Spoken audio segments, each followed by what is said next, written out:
ತಹಶೀಲ್ದಾರ್ ಆಗಿದ್ದ ಶಶಿಕಲಾಗೆ 4 ವರ್ಷ ಜೈಲು ಶಿಕ್ಷೆ. ಕಲಬುರಗಿ ಜಿಲ್ಲಾ ನ್ಯಾಯಾಲಯದಿಂದ ಈ ಒಂದು ಖಡಕ್ ಆದೇಶ ಹೊರಬಿದ್ದಿದೆ. 1 ಲಕ್ಷ ರೂಪಾಯಿ ಲಂಚ ಪಡೆಯುವಾಗ ಸಿಕ್ಕಿಬಿದ್ದಿದ್ದ ಅಧಿಕಾರಿ. ಕಲಬುರಗಿ ಜಿಲ್ಲಾ ನ್ಯಾಯಾಲಯದ ಐತಿಹಾಸಿಕ ತೀರ್ಪಿದು. 1 ಲಕ್ಷ ರೂಪಾಯಿ ಲಂಚ ಪಡೆಯುವಾಗ ಸಿಕ್ಕಿಬಿದ್ದಿದ್ದ ಅಧಿಕಾರಿ ನಾಡ ಕಚೇರಿ ಕೆಲಸಕ್ಕೆ ಹಣ ಕೇಳಿ ಲೋಕ ಬಲೆಗೆ ಬಿದ್ದಿದ್ರು. ಶಶಿಕಲಾಗೆ 20,000 ದಂಡ, 4 ವರ್ಷ ಜೈಲು ಶಿಕ್ಷೆಯನ್ನು ವಿಧಿಸಲಾಗಿದೆ.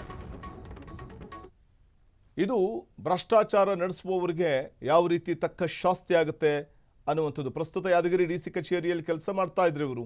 ಶಿವಲಿಂಗಯ್ಯ ಎಂಬುವರ ಬಳಿ ಲಂಚಕ್ಕೆ ಬೇಡಿಕೆ ಇಟ್ಟಿದ್ದಂಥ ಒಂದು ಆರೋಪ ಇವ್ರ ಮೇಲಿದೆ. ಸಾರ್ವಜನಿಕರು ಲೋಕಾಧಿಕಾರಿಗಳಿಗೆ ಈ ಸಂಬಂಧ ದೂರನ್ನು ಕೊಟ್ಟಿದ್ರು.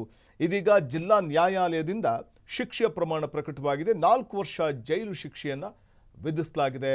ತಹಶೀಲ್ದಾರ್ ಆಗಿದ್ದ ಶಶಿಕಲಾಗೆ ಈಗ 4 ವರ್ಷ ಜೈಲು ಶಿಕ್ಷೆ. ಕಲಬುರಗಿ ಜಿಲ್ಲಾ ನ್ಯಾಯಾಲಯ ಕೊಡ್ತಾ ಇರುವಂಥ ಖಡಕ್ ತೀರ್ಪು. ಈ ಮೂಲಕ ಭ್ರಷ್ಟಾಚಾರ ನಡೆಸುವಂಥ ಲಂಚ ಬಾಕತನದ ಅಧಿಕಾರಿಗಳಿಗೆ ಇದು ಎಚ್ಚರಿಕೆಯ ಕರೆಗಂಟೆ ಕೂಡ ಹೌದು.